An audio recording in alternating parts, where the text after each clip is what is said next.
ಸ ಪದ ಸ ಪದ ಸ ಪದ ಸ ಪದ ಸ ಗಸದ ಗಸದ ಗಸದ ಗಸದ ಗಸದ ರಿ ಗ ಮ ರಿ ಗ ಮ ರಿ ಗ ಮ ರಿ ಗ ಮ ರಿ ಗ ಮ ಪದ ಮ ಪ ಗ ಮ ರಿ ಗ ರಿ ಸ ಯೇಸು की वाणी जीवन ज्योति, यीशु की वाणी आत्मा शक्ति, यीशु की वाणी जीवन ज्योति, यीशु की वाणी आत्मा शक्ति। जो इस वाणी पे है चलता अनंत जीवन मुक्ति पाता। जो इस वाणी पे है चलता अनंत जीवन मुक्ति पाता। यीशु की वाणी जीवन ज्योति, यीशु की वाणी आत्मा शक्ति, यीशु की वाणी जीवन ज्योति, यीशु की वाणी आत्मा शक्ति।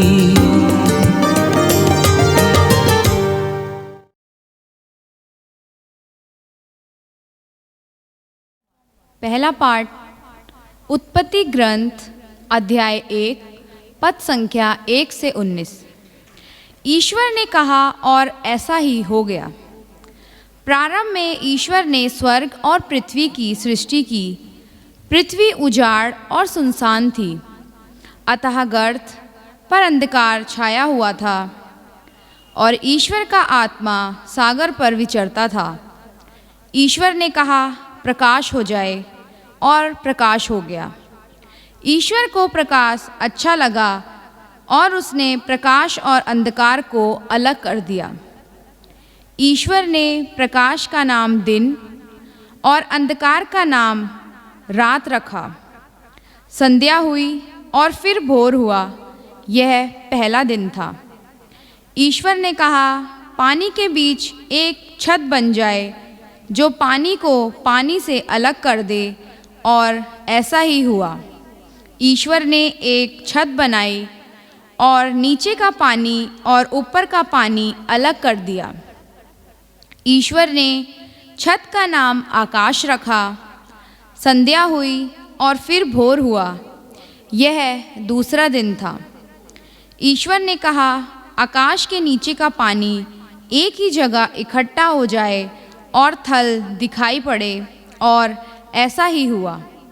ईश्वर ने थल का नाम पृथ्वी रखा और जल समूह का नाम समुद्र, और यह ईश्वर को अच्छा लगा। ईश्वर ने कहा पृथ्वी पर हरियाली लहलहाए, बीजदार पौधे और फलदार पेड़ उत्पन्न हो जाएं, जो अपनी अपनी जाति के अनुसार बीजदार फल लाएं, और ऐसा ही हुआ। पृथ्वी पर हरियाली उगने लगी, अपनी अपनी जाति के अनुसार बीज पैदा करने वाले पौधे और बीजदार फल देने वाले पेड़, और यह ईश्वर को अच्छा लगा। संध्या हुई और फिर भोर हुआ, यह तीसरा दिन था। ईश्वर ने कहा दिन और रात को अलग कर देने के लिए आकाश में नक्षत्र हो, उनके सहारे पर्व निर्धारित किए जाएं और दिनों तथा वर्षों की गिनती हो। वे पृथ्वी को प्रकाश देने के लिए आकाश में जगमगाते रहें, और ऐसा ही हुआ। ईश्वर ने 2 प्रधान नक्षत्र बनाए, दिन के लिए एक बड़ा और रात के लिए एक छोटा, 7-7 तारे भी। ईश्वर ने उनको आकाश में रख दिया, जिससे वे पृथ्वी को प्रकाश दें, दिन और रात का नियंत्रण करें और प्रकाश तथा अंधकार को अलग कर दें, और यह ईश्वर को अच्छा लगा। संध्या हुई और फिर भोर हुआ, यह चौथा दिन था। यह प्रभु की वाणी है। ईश्वर को धन्यवाद।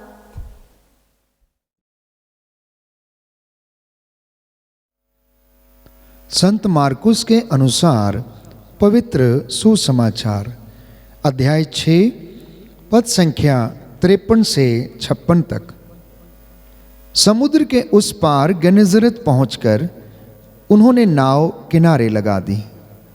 ज्यों ही वे भूमि पर उतरे, लोगों ने ईसा को पहचान लिया और वे उस सारे प्रदेश से दौड़ते हुए आए।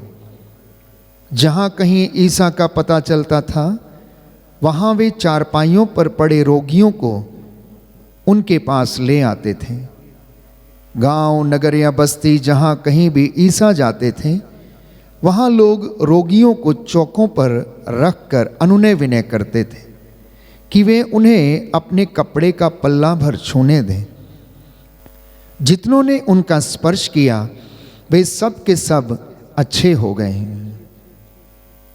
प्रभु का सुसमाचार। क्रिस्त में प्यारे भाइयों और बहनों, आज की इस प्रातः बेला में मैं आप सभी का हार्दिक स्वागत और अभिनंदन करता हूं। आप सभी को जय यीशु की। प्रभु यीशु के पवित्र और सामर्थी नाम में मैं आप सबकी सलामती की दुआ मांगता हूं। आज के कलाम में हमने सुना कि समुद्र के उस पार गनेसरत पहुंचकर उन्होंने नाव किनारे लगा दी और ज्यों ही वे भूमि पर उतरे, लोगों ने ईसा को पहचान लिया और वे उस सारे प्रदेश से दौड़ते हुए आए। जहाँ कहीं लोगों को पता चलता था कि ईसा आए हैं, वहाँ पर वे लोग इकट्ठे हो जाते, अपने रोगियों को उनके सामने लाकर रख देते और उनसे चंगाई के लिए प्रार्थना करते थे। लिखा है, लोग रोगियों की चारपाइयों को उठाकर उनके पास लेकर आते थे। बात जब गनेसरत की होती है तो गनेसरत की प्यारे भाइयों और बहनों कुछ खूबियां थीं। गनेसरत की जो भूमि थी वो बहुत ज़्यादा उपजाऊ थी। उसमें बहुत सारी चीज़ें उत्तम गुणवत्ता में उगाई जाती थीं। और गनेसरत का दूसरा नाम जो है वो ये है गार्डन ऑफ ए प्रिंस, या फिर अगर दूसरी भाषा में हम कहें या दूसरे शब्दों में उसे हम कहें तो गार्डन ऑफ रिचेस, मतलब उन्नति का वो बगीचा था। गनेसरत की एक खासियत थी कि वहाँ पर बहुत सारे खजूर के पेड़, ऑलिव के पेड़, बहुत से वहाँ पर अंजीर के पेड़, दाखबारियाँ और अखरोट के पेड़, बड़ी ही उत्तम गुणवत्ता उनमें थी और वहाँ पर वो उगाए जाते थे। लोग वहाँ से अपने इन सारे ड्राई फ्रूट्स को और जितने भी दूसरे उपजाऊ चीज़ें होती थीं उनको लेकर जाते और उनसे व्यापार किया करते थे। कहने का मतलब ये है कि गनेसरत में कुल मिला के बहुत ज़्यादा उन्नति थी, बहुत ज़्यादा रिचेस थी, बहुत ज़्यादा वहाँ पर उपजाऊ भूमि थी। हर प्रकार की उन्नति वहाँ पर थी, हर प्रकार के प्रबंध वहाँ पर थे। लेकिन इसके बावजूद वहाँ पर लोग बीमार पड़े हुए थे। इसके बावजूद वहाँ पर लोगों की ज़िंदगी में खुशी नहीं थी। इतना ही नहीं, गनेसरत इतना धन धान्य होने के बावजूद वहाँ के लोगों को आध्यात्मिक प्रसन्नता नहीं दे पाया। गनेसरत वहाँ के लोगों को आत्मिक उन्नति नहीं दे पाया। गनेसरत इतना ज़्यादा उपजाऊ होने के बावजूद, इतना ज़्यादा प्रतिभा होने के बावजूद वो लोगों को खुशी नहीं दे पाया। यदि ऐसा होता तो लोग दौड़कर ईसा के पास नहीं आते हैं। बाइबल कहती है कि वे जैसे ही गनेसरत की झील के किनारे उतरे और उनकी नाव आकर वहाँ पर रुकी, और जैसे ही ईसा उसमें से बाहर आते, लोग पहचान लेते हैं कि ये तो ईसा है, क्योंकि उनके विषय में उन्होंने सुना था कि ईसा जहाँ कहीं भी जाते लोगों को चंगा करते हैं। कोई उनके कपड़े का पल्ला छू ले तो चंगा हो जाता है। और इन सारी बातों के विषय में मैं समझता हूँ कि गनेसरत निवासी जानते थे, इसलिए भीड़ की भीड़ इकट्ठी होकर उनके चारों ओर एकत्र हो जाती हैं और उन्हें छूने के लिए तरसती है। जितनों ने उस पर विश्वास किया, आज का सुसमाचार कहता है, उतने लोगों को प्रभु ने जीवन प्रदान किया। प्यारे भाइयों और बहनों, आज के सुसमाचार से हमें ये बात पता चलती है कि व्यक्ति के पास कितना ही धन, कितनी ही उन्नति, कितना ही पैसा, कितनी ही शान शौकत और शौहरत क्यों ना वो एकत्र कर ले, परंतु यदि ईश्वर का आशीर्वाद नहीं है तो वो अपने आप में अधूरा है, अपने आप में प्यारे भाइयों और बहनों वो कुछ नहीं है। जब लोग ईसा के पास आए, उन्होंने उनको आशीर्वाद दिया, उनके सिर पर हाथ रखे, उनके रोगियों को चंगा किया और उनको आशीर्वाद प्रदान किया। अपने जीवन को हम झांक कर देखें। हमारे पास टैलेंट है, प्रतिभा है, पैसा है, गाड़ी है, जमीन जायदाद है, बच्चे हैं। क्या इन सब से हमें खुशी मिलती है? क्या इन सब के साथ हम उस आंतरिक खुशी को अनुभव कर पा रहे हैं या नहीं? यदि ऐसा नहीं हो पा रहा है तो प्रभु के पास दौड़ कर चले जाएं, अपने बच्चों को समर्पित करने के लिए उसके पास चले जाएं। प्यारे भाइयों और बहनों, प्रभु यीशु दूसरों को जीवन देने के लिए आए, खुशी देने के लिए आए, प्रसन्नता प्रदान करने के लिए आए, ढारस बंधाने के लिए आए। उन्होंने अपने जीवन के लिए कभी कुछ नहीं रखा, उन्होंने दूसरों के लिए कुर्बान किया। प्रियजनों, हमारा जीवन दूसरों को आनंद देने के लिए बना है। ठीक वैसे जैसे एक पेड़ जो अपना फल स्वयं नहीं खाता, नदी अपना जल स्वयं नहीं पीती, सूर्य अपना प्रकाश केवल अपने लिए इस्तेमाल नहीं करता, फूल अपनी सुगंध अपने लिए नहीं रखता, बल्कि दूसरों को वो प्रदान करता है। प्रकृति अपने उत्तम गुण केवल अपने लिए नहीं रखती, बल्कि वह दूसरों को प्रदान करती है। मेरा और आपका जन्म भी दूसरों को जीवन देने और आशीर्वाद देने के लिए, प्रसन्नता देने के लिए बना है। यीशु मसीह का जीवन, उनका जन्म इस दुनिया में इसीलिए हुआ। उन्होंने अपने उद्देश्यों को कहा कि मैं इसलिए आया हूँ, मैं मफलूसों को बहाल करूँ, दरिद्रों को सुसमाचार सुनाऊँ, अंधों को आंखें दूँ, रोगियों को चंगा करूँ, प्रभु के अनुग्रह का वर्ष में घोषित करूँ। ये उनके जीवन का उद्देश्य था। आपके और मेरे जीवन का उद्देश्य क्या है, ये आज मनन चिंतन का विषय है। प्रभु हमें मनन चिंतन करने के लिए आमंत्रित करते हैं कि मैंने तुम्हें जीवन दिया है, मैंने तुम्हें चुना है ताकि तुम जाओ और लोगों को बताओ कि मैंने तुम्हारी ज़िंदगी में तुम्हारे लिए क्या क्या किया है। प्यारे भाई और बहनों, हमारा जीवन अच्छा होता है जब हम खुश रहते हैं, जब हम चीज़ों का इस्तेमाल करके खुश रहते हैं। लेकिन वो बेहतरीन तब होता है जब हमारे कारण कोई व्यक्ति खुश हो जाता है या अपनी ज़िंदगी में उन्नति कर पाता है। तो हमारा जीवन बेहतरीन तब होता है जब हम उसे दूसरों के लिए समर्पित करते हैं। उसमें से और ज़्यादा आशीषें बहने लगती हैं, और ज़्यादा उन्नति उसमें होने लगती है। इसलिए अपने जीवन को आशीष का कारण बनाएं, दूसरे लोगों के लिए अपने जीवन को समर्पित करें, आपको प्रभु आशीष देगा। तो जब हम दूसरों के लिए अपने जीवन को समर्पित करते हैं तो हमें सुखद आनंद की अनुभूति होती है। अब अपने जीवन को गेनेसरेत के जैसे ना बनाएं।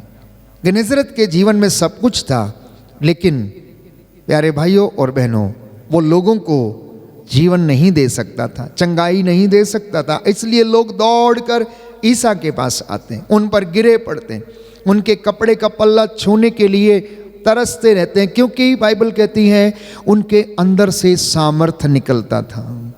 अब दूत देखकर उन्हें चिल्लाते थे।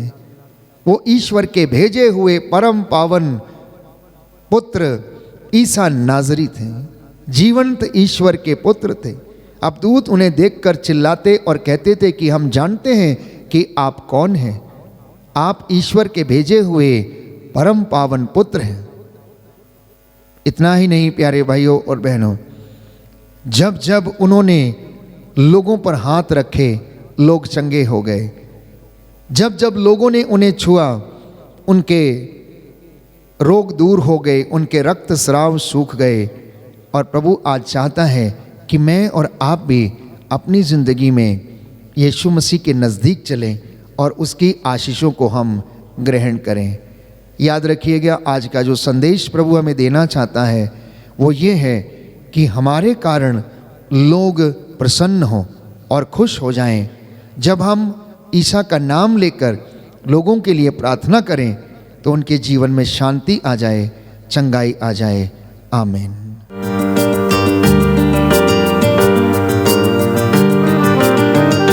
यीशु की वाणी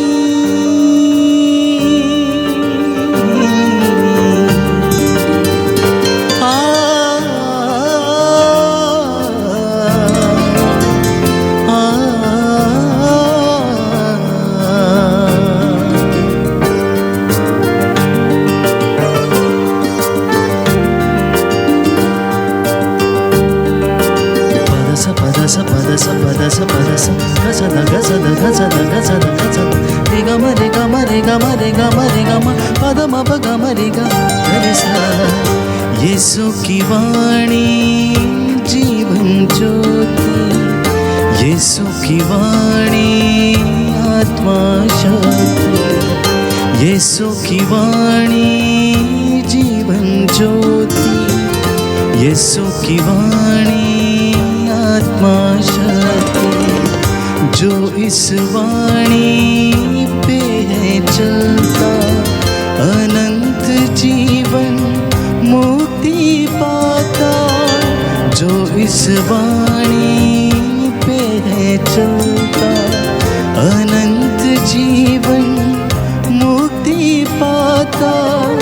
यीशु की वाणी जीवन ज्योति, यीशु की वाणी आत्मा शक्ति, यीशु की वाणी जीवन ज्योति, यीशु की वाणी आत्मा शक्ति।